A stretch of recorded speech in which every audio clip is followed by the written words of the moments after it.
Hola a todos. Hoy es viernes, 28 de noviembre de 2025, y nuestros queridos amigos están aquí. We're here. You got Tienes al coronel Larry Wilkerson, tienes a Larry C. Johnson, y ninguno de los dos nos desmayamos en acción de gracias, así que estamos bien. So we're okay. I did. Lo hice. Gamihleng Trutuezi. Welcome, Colonel Wilkerson and Larry Johnson. And Bienvenidos, coronel Larry Wilkerson y Larry C. Johnson. Y por favor, suscríbanse y denle al botón de me gusta para ayudarnos a llegar a más gente.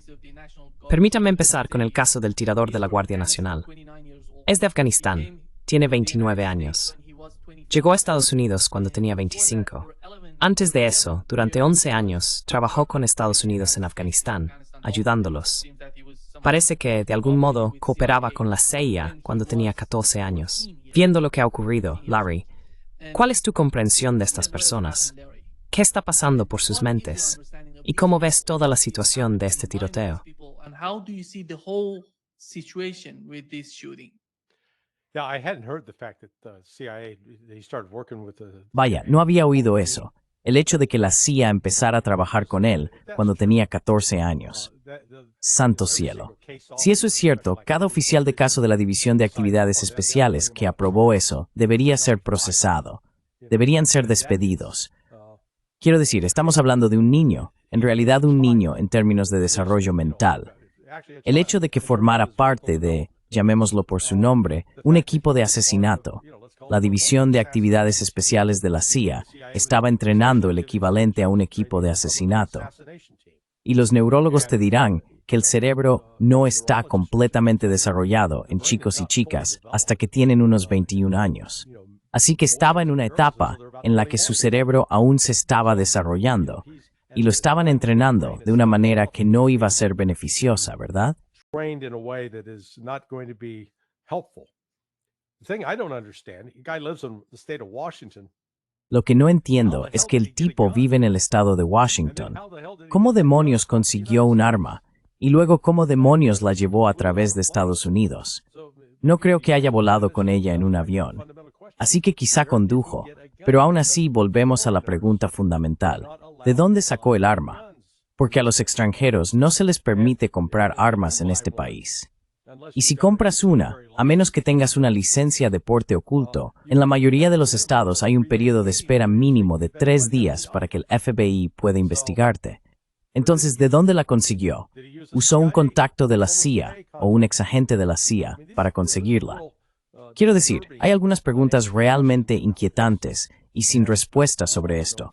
Y ya sabes, por desgracia, una chica de 20 años perdió la vida, y hay otro joven de 25 años luchando por sobrevivir. Es simplemente absurdo. And it's just, so senseless. You know, Nima, the general comment I would make. Sabes, Nima, el comentario general que haría es sobre cuánto traemos a casa de cada teatro de guerra al que vamos. Parece que en el siglo XX, cuando las guerras dejaron de tratarse del interés nacional, la situación empeoró aún más. Las drogas que traemos de la guerra, todavía se pueden señalar rutas de drogas en la costa este de Estados Unidos que se originaron en Vietnam. Y se pueden señalar otras nuevas que salieron de Afganistán e incluso más recientes que comenzaron en Siria. El pueblo estadounidense no entiende lo que hacemos cuando nos aventuramos al extranjero tan a menudo con lo que hoy es básicamente una fuerza mercenaria.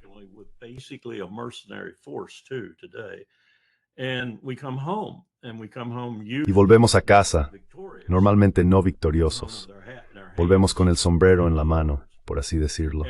Y los problemas que traemos con nosotros forman parte de la guerra, parte de estar siempre en el extranjero en lugar de ocuparnos de nuestros propios asuntos en casa. No puedo enfatizar ese punto lo suficiente. Mi yerno fue policía del condado de Montgomery durante casi 30 años. Y puede decirte que la autopista 75, a ambos lados, etcétera, de los restos de las guerras estadounidenses en el extranjero de los últimos 30 años. Yeah. And in fact, Sí, y de hecho, bueno, lo único positivo que salió de esas guerras, al menos de la guerra de Vietnam, es que conseguimos muy buenos restaurantes vietnamitas por todo Estados Unidos. Y eso no pretende desacreditar a los vietnamitas, a los afganos, ni a nadie más. Solo quiere decir que las guerras en general no favorecen las buenas relaciones. And causes a lot of Y eso causa mucho sufrimiento humano, sobre todo para los civiles de esos países. Sí, nosotros, quiero decir, los estadounidenses, por eso seguimos haciendo esto. Realmente no pagamos un precio. Quiero decir, ya sabes, perdimos 58,000 en Vietnam en 20 años, y en la Primera Guerra Mundial perdimos esa cantidad en 7 meses. Ya sabes, solo para ponerlo en la perspectiva adecuada. Para quienes perdieron a un ser querido en Vietnam, el precio es incalculable, es inconmensurable. Pero ya sabes, para el resto del país no me molestó, no afectó a mi sueldo. Así que podemos seguir haciéndolo. De hecho, ayudó a mi sueldo, porque esas empresas de defensa en las que he invertido siguen ganando más dinero, y así obtengo beneficios de ello. Esa es la mentalidad. That's the mentality. Al menos le conocemos mejor. Ya sabes, tenemos mucha más información sobre este afgano que sobre el tipo que intentó asesinar a Donald Trump. Yeah. Sí. Interesante. ¿Qué es esto? ¿Cuál es la historia detrás de eso? En fin, ¿alguien sabe algo sobre los intentos de asesinato de Donald Trump aparte de aquel en el que mataron al tipo? No, No, eso es todo. Lo encubrieron. they covered it up. Supongo que ese es el FBI de Kash Patel. Yeah, Sí, quiero decir, no me hagas empezar con él. on him. But it seems beyond that, it seems something happening because Pero parece que más allá de eso, algo está ocurriendo porque están intentando, Donald Trump, por la forma en que reaccionan ante lo que ha pasado. Parece que, ya sabes, con el caso de Israel y Palestina, están intentando decir, los musulmanes han cambiado la cara del Reino Unido. Están haciendo lo mismo en Estados Unidos. Y después de todo, Larry, viendo el argumento, porque en su mayoría estos argumentos vienen de los sionistas, dicen, estos no forman parte de nuestra sociedad, son forasteros. Entonces, ¿cómo va a influir eso en este tipo de tiroteo? ¿Va a influir en ese argumento? Well, I mean, the Israelis know what they're talking Bueno, about. quiero decir, los israelíes saben de lo que hablan. Quiero decir, hay que reconocerles el mérito. Todos son forasteros. La mayoría, la gran mayoría de ellos son forasteros. Y mira toda la violencia que surgió como resultado de su llegada a Palestina. Así que sí, tienen toda la razón. They're absolutely right. No muchos de ellos pueden siquiera su herencia ahí. Yeah. You know, Sí, ya sabes, aquí está Bibi Net, el llamado Bibi Netanyahu. Olvido su nombre polaco, pero ya sabes, Milikowski. Creo que es algo así, Milikowski. Así que sí, no, tienen razón. Mantén fuera a tantos de esos extranjeros como puedas, porque puede cambiar tu sociedad, como ocurrió por desgracia con los palestinos. as it did, unfortunately, for the Palestinians. Yeah. And Colonel, we've learned that Sí. Y coronel, hemos sabido que según informó The Telegraph, parece que Estados Unidos reconocerá los territorios rusos. Están hablando de la región del Donbass y de los oblasts. Parece que es así. Y el resultado de las conversaciones en Ginebra, entre Marco Rubio por un lado, y los europeos junto con la delegación ucraniana, parece que se lo entregaron a los rusos. Y están hablando de ello. Y parece que la próxima semana habrá una reunión entre Steve Witkoff, por parte de Estados Unidos, y quizá Lavrov, no lo sé, o Ushakov. Van a negociar con Steve Witkoff. ¿Cómo ve la situación con el plan de Trump? ¿Y cómo ve la interacción que está ocurriendo entre Estados Unidos y Rusia?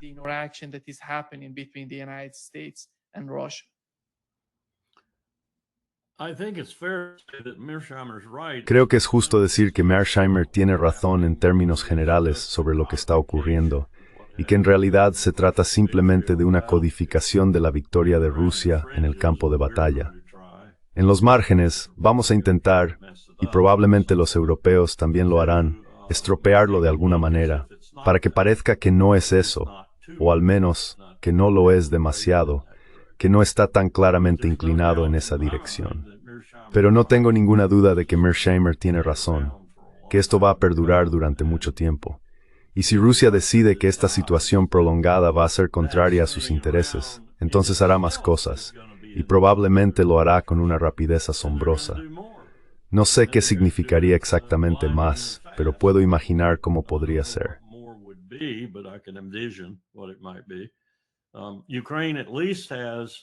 Ucrania, al menos tal y como están las cosas ahora, simplemente lo resolvería, incluso en los términos de Rusia básicamente, y dejaría lo que queda de Ucrania a Ucrania.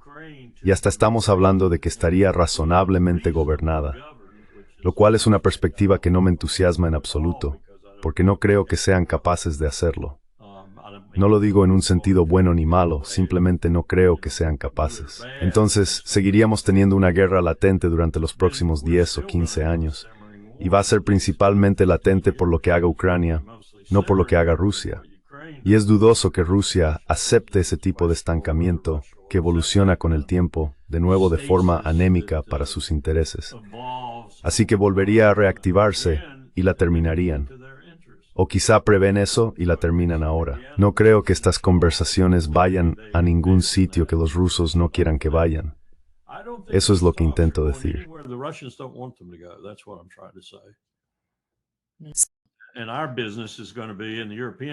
Y nuestro asunto va a ser, y los europeos en particular, si quieren evitar convertirse en verdaderos enemigos de Estados Unidos antes de que los echen del cargo de todos modos, modificar eso todo lo que puedan en un sentido político, porque han perdido a lo grande, han perdido de forma terrible.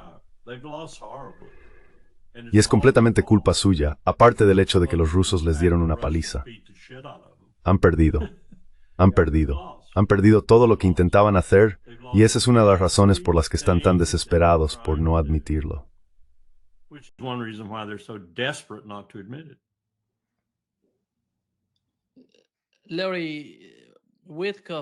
Larry Wilkerson va a ir con Kushner. Y sabemos que Rubio fue a Europa para hablar con los europeos. ¿Y por qué es eso? ¿Por qué no está enviando a la misma persona? Sabes, el secretario de Estado puede ir a Rusia y hablar con ellos. ¿Por qué es eso? Porque cada vez que Wilkerson, sabemos que no tiene poder, solo está negociando con alguien como Kirill Dmitriev en Rusia. Después de todo, no tiene ningún poder.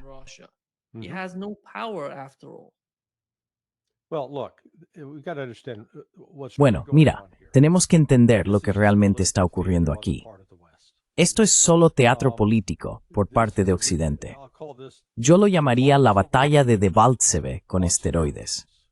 La batalla de Debaltseve, en enero de 2015, y que en realidad se prolongó hasta principios de febrero, fue un momento en el que el ejército ucraniano, que entonces contaba con solo unos 8 o 9 mil soldados, estaba rodeado por milicias de Donetsk y Lugansk, respaldadas por algunos combatientes del grupo Wagner. Estaban a punto de ser aniquilados. Fue por su momento de última resistencia al estilo de Custer. Y Angela Merkel se subió a un avión, voló a Moscú y le rogó a Putin, por favor, tenemos que poner fin a esto, hagamos la paz.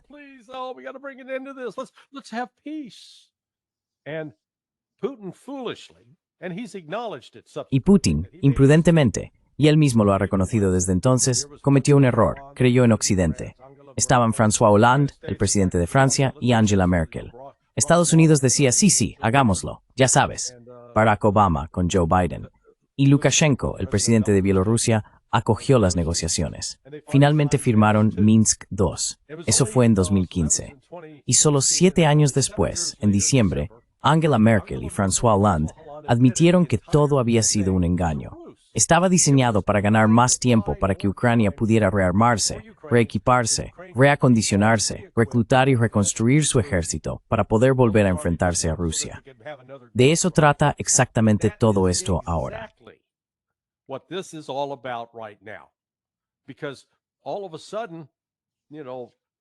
Porque de repente, Occidente se desespera. Sí, tenemos que tener este plan de paz. ¿No ves a los rusos saltando y diciendo, sí, tenemos que hacer esto? No. Ahora la propaganda está por todas partes. Sí, Rusia está perdiendo. Su economía está al borde del colapso. El ejército apenas se mantiene. Están perdiendo miles, millones, decenas de millones. Si todo eso fuera cierto, ¿Crees por un momento que habría una sola voz en Europa o en Estados Unidos diciendo, sí, detengamos esta marcha hacia la victoria? Lleguemos a un acuerdo negociado ahora para no tener que humillar a los rusos. Ni de broma. Si estuvieran ganando, querrían aplastar a Rusia.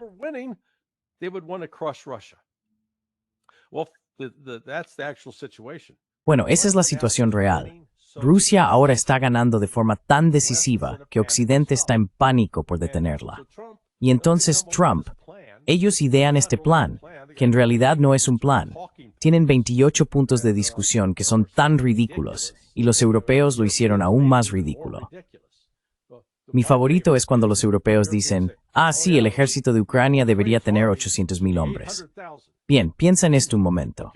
Pregúntate, ¿cuál es el tamaño actual del ejército del Reino Unido, del ejército de Francia y del ejército de Alemania? En conjunto, 500,000, en realidad un poco menos de 500,000. Y aún así quieren que Ucrania, mientras dicen, sí, lo prometemos, cruzamos los dedos, que nos caiga un rayo si mentimos, Ucrania nunca formará parte de la OTAN, tenga un ejército de 800,000 hombres.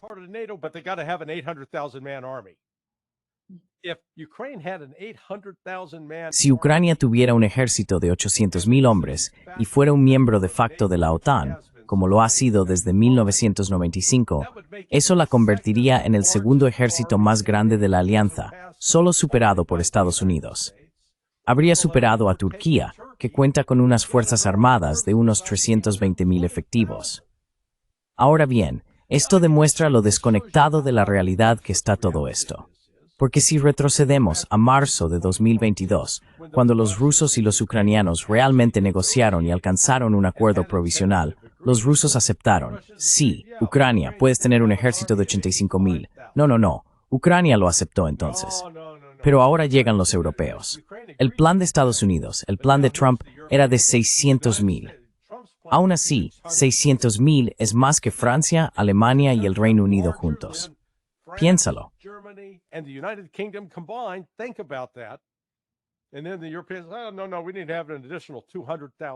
Y entonces los europeos dicen, no, necesitamos tener 200,000 más. Y se preguntan, vaya, ¿por qué Rusia no se lanza a asegurar este gran acuerdo? Como digo, es teatro, es una tontería. Putin lo ha dejado muy claro. Lo volvió a hacer esta semana en una rueda de prensa en Bishkek el otro día. Reiteró cada una de las posiciones que expuso por primera vez ante el Ministerio de Asuntos Exteriores ruso el 14 de junio de 2024, y no se ha desviado ni un ápice de ellas. No habrá alto el fuego, no van a devolver territorio, no van a retirarse y decir, bueno, de acuerdo, no nos quedaremos con Zaporilla y Jersón. No, leed la Constitución rusa.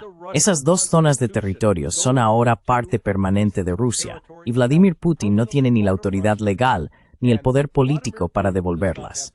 Así que Occidente, dejad de engañaros y de mentiros a vosotros mismos. ¿Ves? Ya me habéis puesto de los nervios.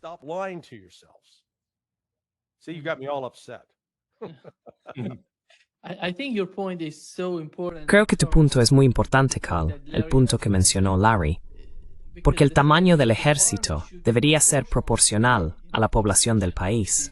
Tienes un país con, ¿qué?, entre 25 y 30 millones de personas. 19 millones ahora. Están intentando unos 20 millones ahora. 20 millones. Y quieren un ejército de 800,000, pero no pueden proporcionar nada. Eso es porque Alemania, Francia, cualquier país de la OTAN, salvo posiblemente Turquía, no podrían reunir tanta gente aunque lo intentaran. Mira lo que le están pidiendo a Ucrania que haga. No podrían reunir a tanta gente. Si Scholz declarara el servicio militar obligatorio mañana por la mañana, la mitad de Alemania se marcharía. No podrían formar ese ejército por sí mismos. Entonces, ¿qué intentan hacer? Lo mismo que han intentado hacer con Ucrania todo este tiempo. Convertirla en el principal baluarte contra lo que consideran la mayor amenaza para su futuro, Rusia, lo cual es absurdo si simplemente escucharan. Acabo de escuchar la entrevista que Tucker Carlson hizo a Sergei Lavrov. Lavrov debe de estar realmente agotado de repetir estos comentarios día tras día. Son los mismos cada vez. Rusia apenas ha cambiado su posición. Y bueno, No espero que lo haga. And, you know, I don't expect them to. There's a certain quality that goes along with being the overwhelming victor. Hay una cierta cualidad que acompaña al hecho de ser el vencedor abrumador en el campo de batalla. Y esa cualidad debe ser reconocida por quienes han sido derrotados, tarde o temprano. Y tarde o temprano lo admitirán. Si tarde o temprano significa la aniquilación de todo lo que aún queda en Ucrania, que así sea. No estoy seguro de que Putin quiera hacer eso en absoluto, pero es posible. Podríamos, quizá, y John nunca habló de esto en su gran exposición durante el seminario, como diciendo, esto es lo que la realidad te dice que está ocurriendo ahora mismo. Y es bastante sombrío, incluso en el aula de John. Lo único en lo que no piensas en ese tipo de contexto cuando pontificas dentro de un aula es en lo que yo llamo la humanidad, y en la forma en que los seres humanos reaccionan ante ciertas cosas. Puede que estemos contemplando, muy probablemente, la completa ruptura de Europa. ¿Qué significa eso para el futuro? What does that mean for the future? Larry, ¿cuál es el tamaño del ejército ucraniano hoy en día? ¿Tenemos alguna información al respecto? No, son unos 80,000. Sí, pueden tener un total de unos 300,000, pero están desangrándose. Están perdiendo personal a un ritmo insostenible. Hasta ahora, este año, el Ministerio de Defensa ruso afirma que hay aproximadamente 40,000 muertos y heridos al mes. Luego añades al Atlantic Council y al Institute for the Study of War, que no son medios prorrusos. Son muy firmes en su apoyo a Ucrania.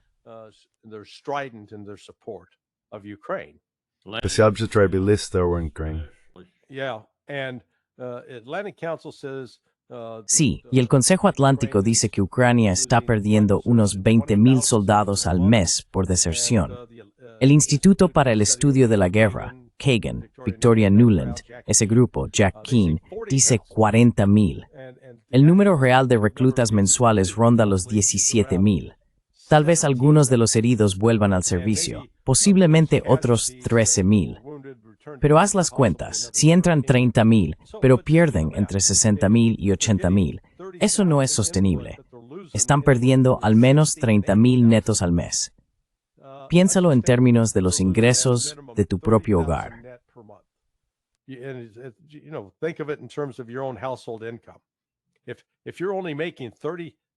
Si solo ganas $30,000 al mes, lo cual, oye, sería un gran ingreso, pero tus gastos son de $60,000 al mes, vas a acabar en bancarrota.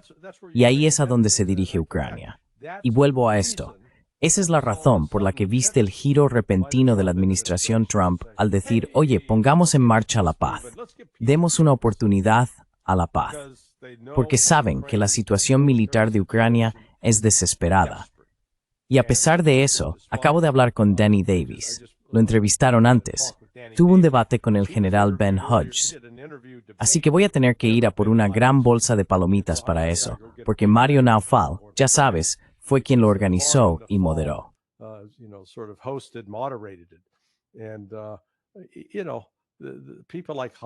Y ya sabes, personas como Hodges, Michael McFaul, Jack Keane, David Petraeus, el almirante Stavridis y Mark Emmett.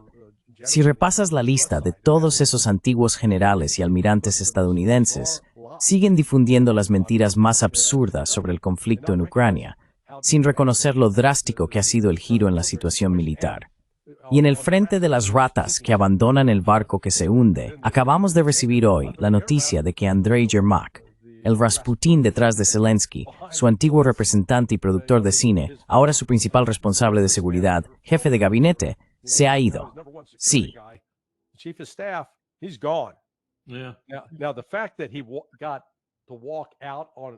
Ahora, el hecho de que haya salido caminando erguido y no lo hayan sacado con los pies por delante, me dice que va a empezar a cantar. Apuesto a que tiene pruebas contra políticos occidentales, quizá Boris Johnson, por ejemplo, Kaja Kallas, Mark Rutte, que han recibido dinero o se han beneficiado económicamente por apoyar esta guerra en Ucrania. No va a salir solo. No va a ser el chivo expiatorio, te lo garantizo. Y la única manera de evitar que sea el chivo expiatorio es matarlo. Así que veremos si sobrevive esta semana. Si sigue vivo la próxima, Entonces creo que se puede reconocer que el tiempo de Zelensky tampoco será largo. Zelensky's time is not long either. Sí, iba a decir que yo tampoco apostaría por la longevidad de Zelensky. Sí, sí. Yeah. Zelensky said that Yermak was Zelensky dijo que Yermak no era estratégicamente importante. Coronel, viendo lo que dijo Larry, Ucrania tiene hoy un ejército de unos 300.000 hombres. Ya sabe, para formar un ejército de 800.000, ¿quién va a pagar por eso? ¿Quién va? Ya sabe. Who's going to pay for that? Who's going to, Well, who's going to actually provide the manpower for that? I don't see Bueno, Ukraine. ¿quién va a proporcionar realmente la mano de obra para eso? No veo que Ucrania lo haga. That as far as I know, Sabes, tenemos un manual de campaña en el ejército que hasta donde yo sé, no lo he consultado en un tiempo, dice que debes considerar a tu unidad como ineficaz en combate si las bajas aumentan, es decir, si las pérdidas sacan a más del 10% del personal del campo de batalla. Piénsalo un momento. En Ucrania ya han superado con creces ese 10%. Y como señalaba Larry, toda la población de Ucrania se ha visto muy mermada, probablemente hasta en un 50%.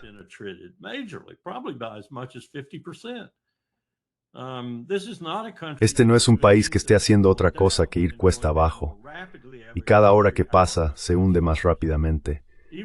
Incluso si Putin se quedara quieto, el país seguiría desintegrándose. No sé cómo se puede salvar eso. Desde luego no de la manera en que esta gente lo intenta.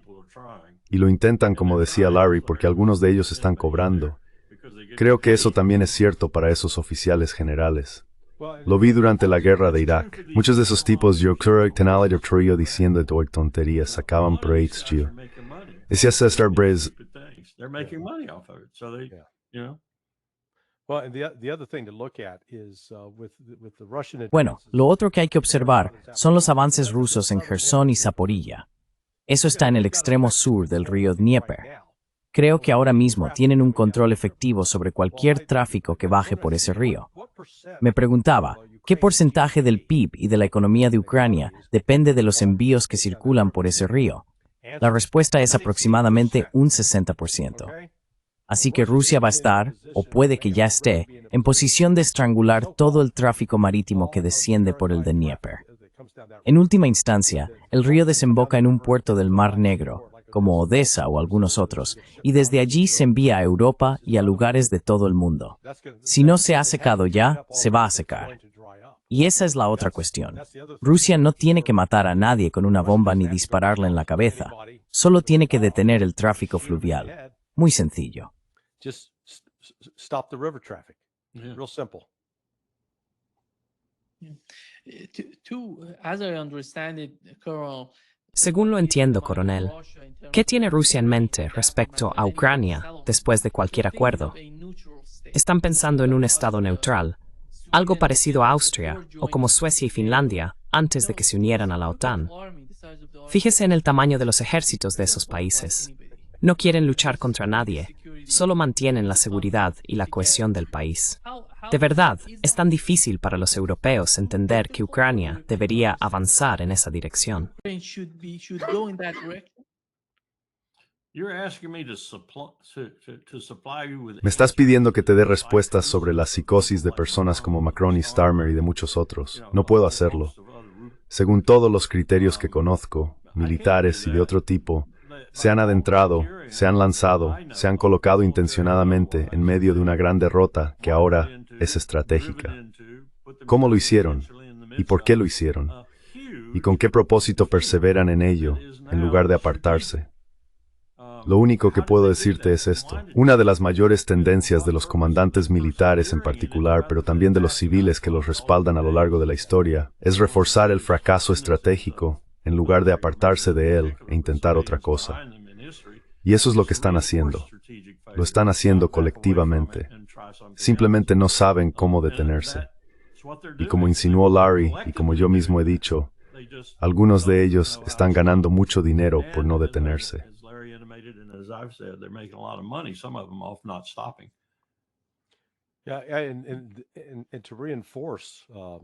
Y para reforzar el argumento del coronel Wilkerson, retrocedamos y observemos las decisiones de Napoleón antes de la invasión de Rusia en 1812.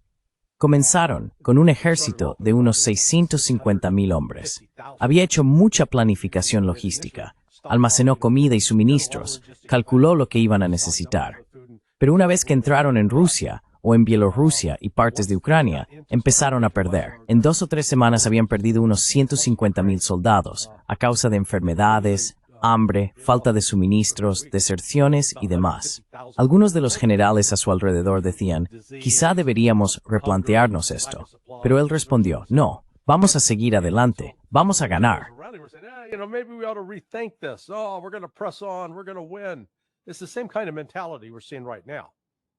Es el mismo tipo de mentalidad que estamos viendo ahora. Antes de que terminaran, llegaron a Moscú, y entonces los rusos le prendieron fuego, la redujeron a cenizas. Así que empezaron a mediados de octubre a intentar marchar de regreso, miles de kilómetros, más de 1,000 millas, de vuelta a Europa. Y en el transcurso de ese viaje, ese ejército que había partido con 650,000 hombres, creo que acabaron regresando unos 40,000. Quiero decir, un desastre total. Se podía ver venir ese desastre, y Napoleón fue advertido, pero no escuchó. Así que no deberíamos sorprendernos al ver que el mismo fenómeno se repite ahora por parte de la OTAN con respecto a Rusia. Esto no carece de precedentes históricos, ese es mi punto. Sí. Y no quiero exagerar, pero hay una historia que creo que no es apócrifa. Creo que es cierta. Napoleón se lanzó con su guardia imperial y la llevó de vuelta a la patria. Sí, eso es verdad. El hombre que se quedó atrás y luchó con sus tropas fue el mariscal Ney, y lo pagó carísimamente, pero me refiero de forma negativa. Pero así son las cosas. Aquí tienes a este mariscal quedándose con sus tropas y no hay nadie así en Ucrania que yo vea. ¿Dónde está Zelensky? Hazte esa pregunta. ¿Dónde está Zelensky? No está ahí fuera. Ninguno de esos oligarcas está ahí fuera, ni tampoco sus hijos, al menos que yo sepa. No he descubierto ni un solo oligarca que tenga un hijo combatiendo en el frente. Así que esto es abominable lo que está ocurriendo, y en muchos aspectos lo hemos provocado nosotros.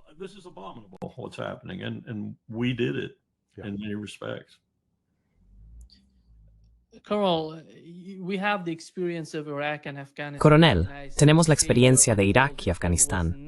Estados Unidos se quedó allí hasta que no quedaba nada por hacer y luego dijo, adiós, nos vamos. Y ya sabe, después de muchos años, no lograron nada. Parece que en el caso de Ucrania, si los europeos consiguen mantener el conflicto, sería la misma situación.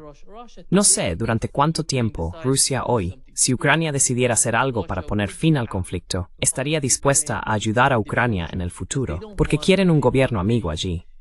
Por eso, realmente creo que ayudarían a la parte occidental de Ucrania, o a la Ucrania que conocemos hoy, a crecer, a mejorar, a progresar. Pero si la guerra continúa sin fin, ¿cómo lo ve usted? ¿Cuál es su opinión al respecto?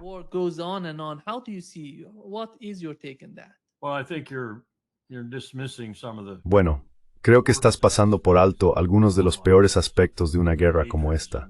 Los odios y las pasiones que perduran después, especialmente del lado ucraniano.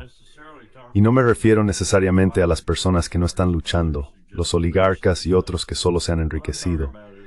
De lo que hablo es de los soldados rasos y de las personas que aún viven y que fueron soldados rasos, o su equivalente. Las pasiones siguen siendo bastante intensas allí, y el odio sigue siendo bastante fuerte allí, probablemente también del lado ruso hasta cierto punto. Pero es realmente difícil lidiar con algo así.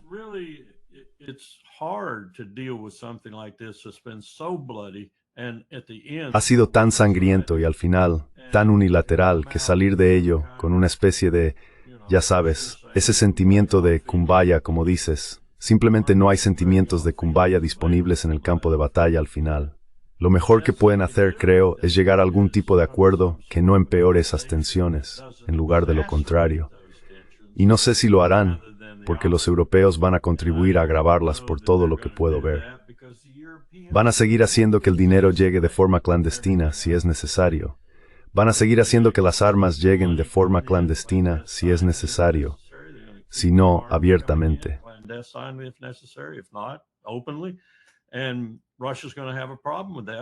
Y Rusia va a tener un problema con eso, porque habrá personas en Ucrania que lo aceptarán y lo usarán en la medida de lo posible para mantener el caos.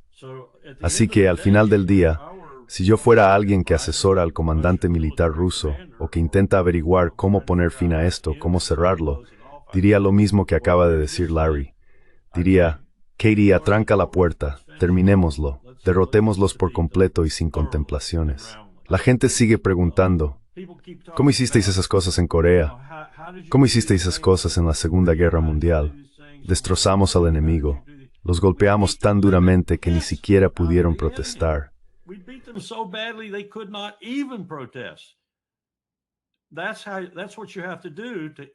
Eso es lo que hay que hacer para poner fin a una guerra si se intenta orquestar la paz. De lo contrario, la paz será combatida por cada persona que aún tenga los medios para hacerlo después. ¿Y crees que vas a lograr algún tipo de, ya sabes, relación decente en una década o así, quizá después de una década o así?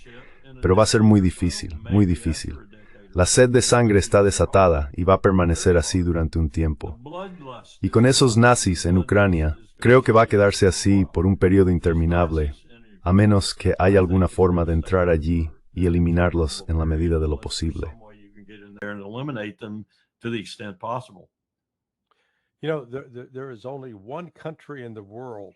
Sabes, hoy en día solo hay un país en el mundo que haya librado una guerra civil feroz, una guerra civil prolongada durante más de 10 años y la haya ganado, y que luego haya sido capaz de pacificar realmente esa zona y atraer a su lado a la gente contra la que luchaba, hasta el punto de que combatieran junto a ellos.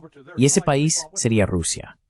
Rusia libró una guerra de 10 años financiada por la CIA y el Mi-6.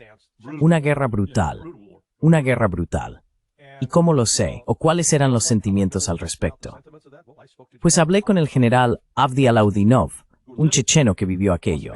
Perdió familiares que murieron en esa guerra y que ahora dirige el batallón checheno, la Brigada Ahmad, creo que la llaman, compuesta por musulmanes que son fervientes patriotas rusos y que hablan con reverencia de Vladimir Putin.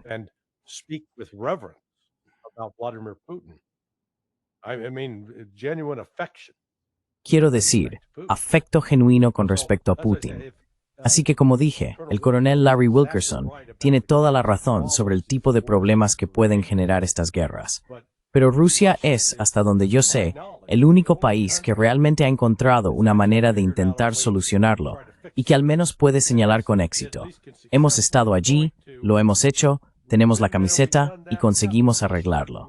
Y una de las formas en que lo solucionaron fue destinando inmediatamente recursos. De hecho, tomando recursos de otras partes de Rusia y dedicándolos a reconstruir Chechenia. Y hoy, por ejemplo, los chechenos tienen una de las mezquitas más grandes del mundo.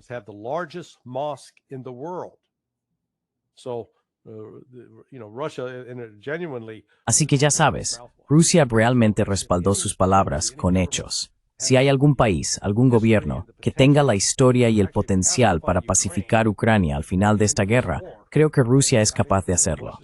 Y con eso, ¿podría implicar varios años de una insurgencia horrible? Sí, podría.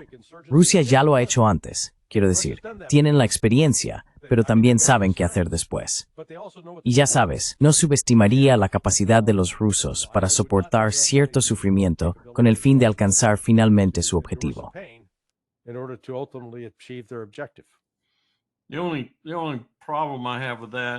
El único problema que tengo con eso, quiero decir, espero que pudiera suceder, pero el problema es que Chechenia era en cierto modo un asunto cerrado. Ucrania tendrá todo tipo de factores a su alrededor que podrían alimentar la agitación, sin mencionar a nosotros a largo plazo. No creo que vayamos a retirarnos de esto, porque este es el lugar donde creemos que podemos hacerlo sin quemarnos nosotros mismos, o al menos eso pensamos.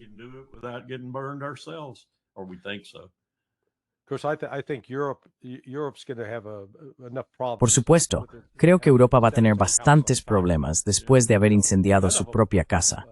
Ninguno de ellos está bien económicamente. Quiero decir, no sé si viste la respuesta de Putin en la rueda de prensa de Bishkek, cuando un periodista le dijo, oiga, ¿qué pasa con esta oferta que le permite unirse al G8? Y básicamente él dijo algo equivalente a, tienes que estar bromeando. ¿Por qué querríamos unirnos a ellos? Son un grupo de perdedores. Se rió y dijo, es ridículo. Nos están ofreciendo la oportunidad de subirnos a un avión que va a estrellarse. No, gracias, no me interesa. Fue muy mordaz en su respuesta. Simplemente dijo algo como, no queremos, no hay nada ahí. Queremos mantenernos alejados de eso.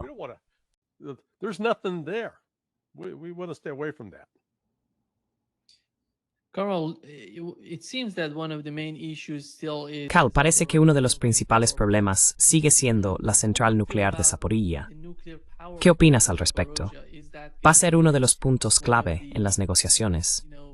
¿Está Rusia interesada en negociar o en llegar a algún tipo de compromiso sobre la central nuclear? ¿O ya han tomado una decisión definitiva?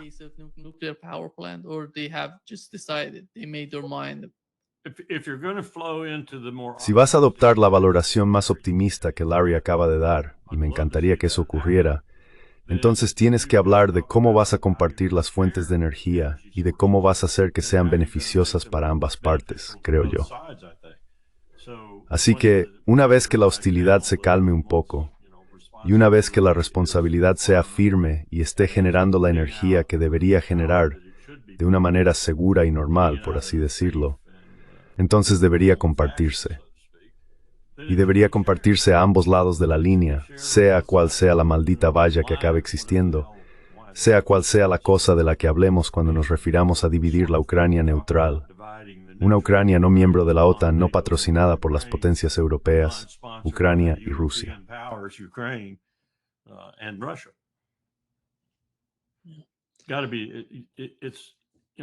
Tiene que ser así. Ya sabes, ni siquiera hemos hablado de una de las cosas más grandes que está atormentando a todo el mundo en esto.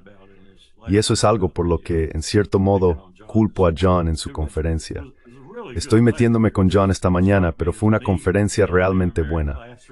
Me dio la sensación de estar de nuevo en un aula de William and Mary, con la magia en mis manos, mi furia y todo.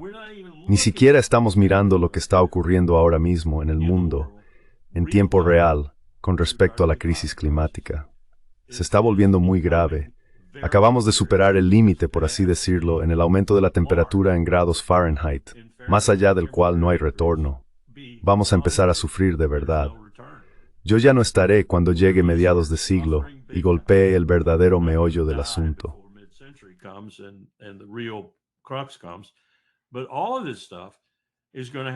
Pero todo esto va a tener que tenerse en cuenta.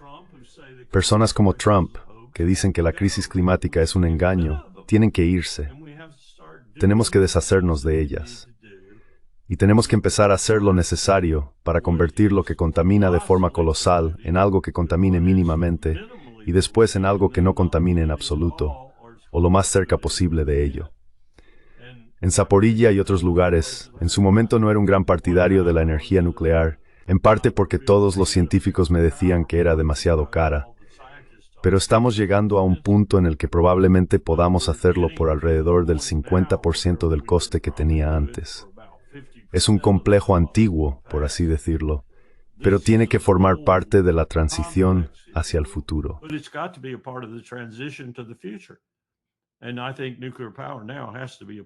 Y creo que la energía nuclear ahora tiene que formar parte del futuro, ya sea energía de fusión en alguna nueva versión, energía de fisión, una combinación de ambas o lo que sea, pero tiene que formar parte del conjunto, junto con la eólica, la solar y otras cosas que podamos inventar. Tenemos que ponernos en marcha. Y estas cosas como Ucrania, Gaza, Siria, Líbano y otros lugares, por cierto, vi ayer que Israel, las FDI, publicaron estas cifras. Israel no ha pasado ni un solo día del alto el fuego en Líbano sin matar a varias personas. Ni un solo día. Tenemos que acabar con esta basura y centrarnos en asuntos más serios.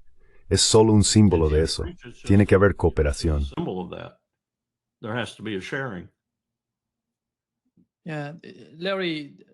Sí, Larry, Donald Trump parece que dio luz verde a Israel para atacar Líbano. Después del asesinato, ¿qué crees que hará Israel a continuación? ¿Van a pasar a la clandestinidad? van a, ya sabes, llevar a cabo algún bombardeo aéreo sobre el Líbano. ¿Qué esperas? What do you expect? You know, Well, what does it accomplish? Bueno, ¿qué se consigue con eso, aparte de matar a algunas personas en tierra? No tenemos un solo ejemplo. Aparte del uso de armas nucleares, las bombas atómicas en Japón, en Nagasaki y Hiroshima, en el que lanzar bombas haya cambiado o forzado realmente el desenlace de un conflicto. Así que, ya sabes, todos los bombardeos que hicimos en Irak, toda esa campaña de conmoción y pavor, lo mismo en Afganistán, igual en Siria, al final tienes que poner tropas sobre el terreno. Y ahí es donde Israel es deficiente. Yo sostengo que su ejército es un grupo indisciplinado de asesinos, y han demostrado su incompetencia. Tenían una zona de unos 140 millas cuadradas. About 140 square miles. If I'm calculating, 5 by 25.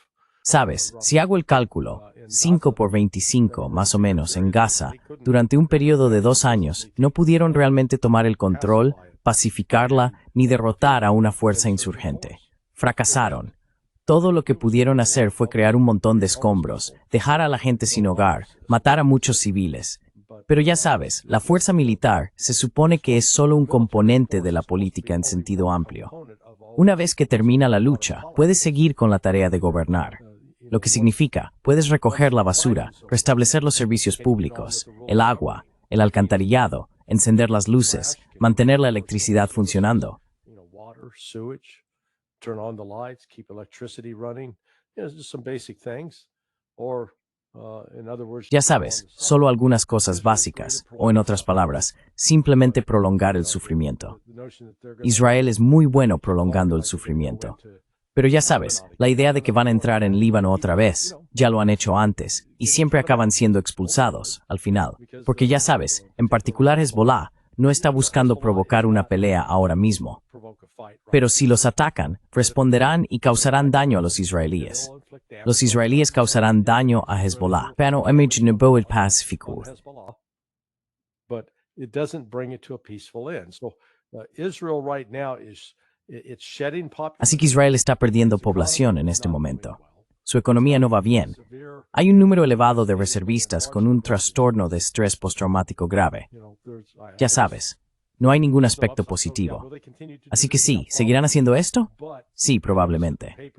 Pero noté que la esposa de Alastair Crook, Aisling, envió un resumen de la prensa hebrea y se dan cuenta de que cualquier esperanza de un acuerdo de Abraham y de mantener relaciones cordiales con Arabia Saudí está muerta. Eso pertenece al pasado. E Israel se encuentra cada vez más aislado. No va en la dirección contraria.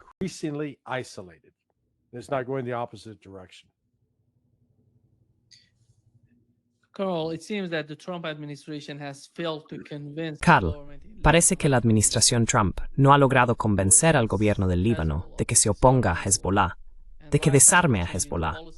Y ahora están cambiando de política, dando luz verde al gobierno israelí para atacarlos. ¿Cómo va a afectar eso a la situación interna?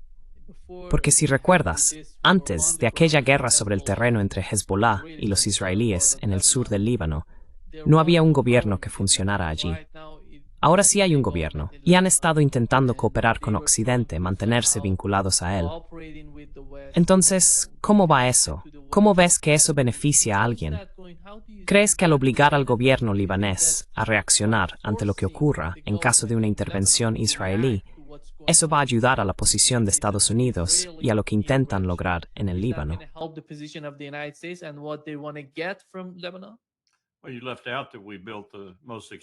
Bueno, te has dejado fuera que construimos la embajada más cara hasta la fecha en Líbano, como sede de la CIA, el MI6 y el Mossad. Y también omitiste el hecho de que a Bibi Netanyahu le encantaría izar la bandera israelí sobre el edificio del gobierno en Líbano y adueñarse del país. Y dejaste fuera el hecho de que cada vez que los israelíes bombardean Líbano, no solo atacan a Hezbollah, o lo que llaman objetivos terroristas. Bombardean la infraestructura económica porque no quieren que Líbano vuelva a ser lo que una vez fue, el verdadero París del Mediterráneo Oriental. Conocen la capacidad del pueblo libanés si se le dejara en paz económicamente en el comercio y en otros ámbitos.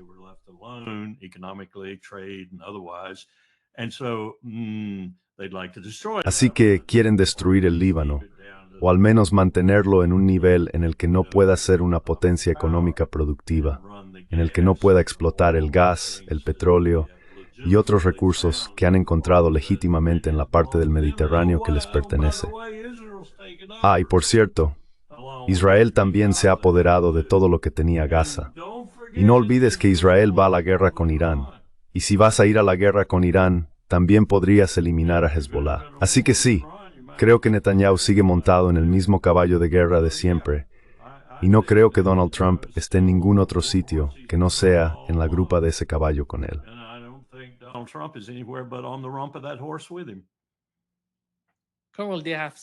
Coronel, enviaron un caza que invadió el espacio aéreo iraquí, acercándose a la frontera iraní, y ese avión fue repostado por aviones estadounidenses.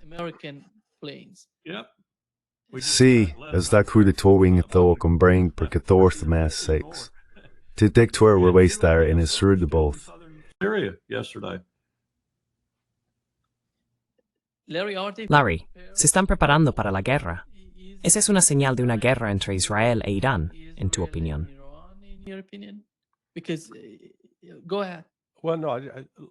Porque, adelante. Bueno, no, mira, el mayor temor que tengo es que Israel decida usar una o dos armas nucleares contra Irán. Y de nuevo, eso no pondría fin a la amenaza ni al problema tal como lo ve Israel, porque Israel no tiene suficiente capacidad para eliminar por completo a Irán. Sí tiene la capacidad de destruir ciertos sitios y matar a un gran número de personas, pero eso dejaría a Irán en posición de contraatacar, y cuando lo hiciera, devastaría a Israel. Quiero decir, sería realmente un acto suicida, sin mencionar que un acto así probablemente obligaría, incluso a Pakistán creo, a usar sus armas nucleares contra Israel. Si te fijas, Pakistán e Irán se están acercando. Estos días tienen mucha más cooperación.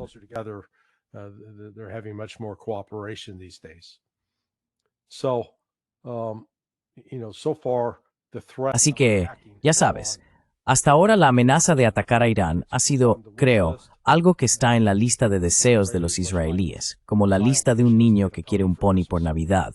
Les encantaría tenerlo, pero las posibilidades de que realmente consigan lo que quieren son muy, muy escasas. Van a seguir con esto. Usarán a Irán como excusa para justificar su continuo genocidio contra los palestinos. Pero ya sabes, estamos en una etapa en la que, a pesar de sus constantes amenazas, de que van a atacar, creo que todavía hay algunos profesionales militares dentro de las FDI que lo reconocen, y también en la comunidad de inteligencia, que reconocen que estaríamos firmando nuestra propia sentencia de muerte como país. Una guerra con Irán significaría la probabilidad de que Israel, como Estado, dejara de existir.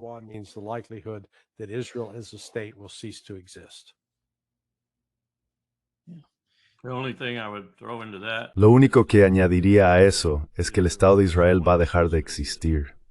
Sí, el Estado judío de Israel se ha acabado. Y Bibi es la última persona que querrías al mando cuando esa realidad le golpee.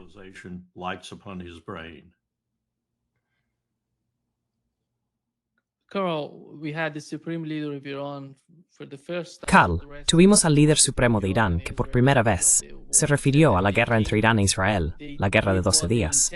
Dijo que vinieron, hicieron lo que pretendían hacer, no lograron nada y luego, ya sabes, simplemente terminaron la operación. ¿Cómo? Porque ahora mismo, en mi opinión, ¿Estás hablando de Israel?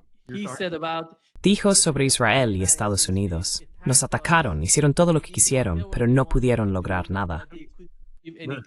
¿Quién es este Rocky? El líder supra Irán, dijo ese. Ah, vale. Sí, y dijo que no está preparado, que no le interesa negociar con Donald Trump. Dijo que no tiene sentido negociar con Donald Trump y su administración. No son capaces de negociar, no son serios en la forma en que se comportan.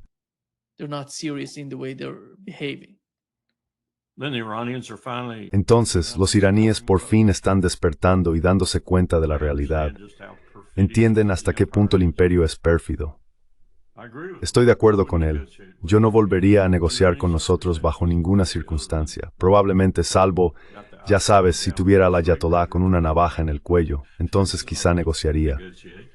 De lo contrario, no negociaría con el imperio. No negociaría con el imperio por nadie en el mundo hoy en día, porque somos la entidad más engañosa sobre la faz de la tierra. Y no es solo Trump. Ya sabes, esto viene ocurriendo desde el 11S. Se amplificó con Blinken, Sullivan y Biden. Y luego Trump simplemente se adueñó de la perfidia del imperio, que ya estaba bien amplificada.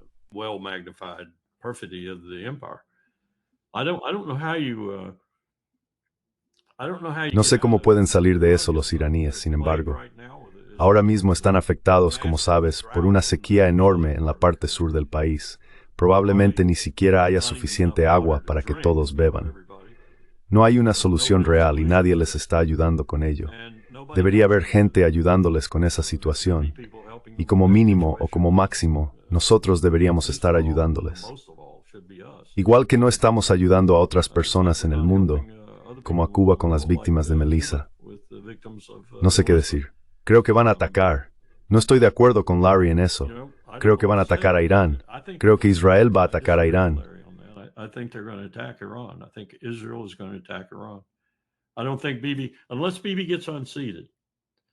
No creo que Bibi, a menos que Bibi sea destituido, si lo destituyen entre ahora y Navidad o cuando sea, entonces quizá podría haber un rumbo diferente para Israel. Pero mientras Bibi siga ahí, tiene que actuar contra Irán. Ha hecho esa promesa demasiadas veces. Ha hablado demasiado del tema. Ya no puede echarse atrás. Tiene que derrotar a Irán. Y creo que en Israel ya corre la voz, incluso entre la gente común en la calle, de lo mal que Irán vapuleó a Israel en la Guerra Hermosa, esos 12 días. Quizá no con toda la profundidad y amplitud que tendría si fuera algo realista, pero al menos el ciudadano judío medio de Israel entiende que no les fue demasiado bien.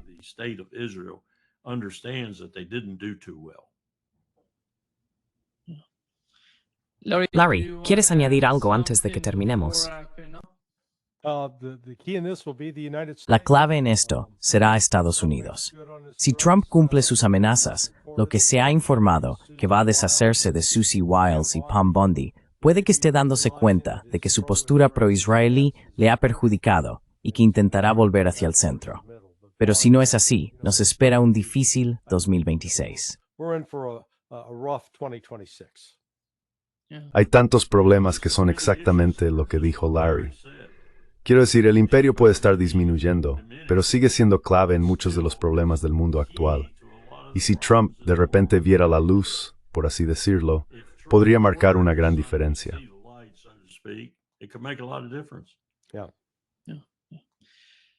Sí, muchísimas gracias, Coronel Wilkerson y Larry Johnson. Un gran placer, como siempre. Muy bien, amigos míos, que tengáis un gran fin de semana. Cuidaos todos. Feliz Día de Acción de Gracias al otro Larry. Feliz Día de Acción de Gracias. Muy bien.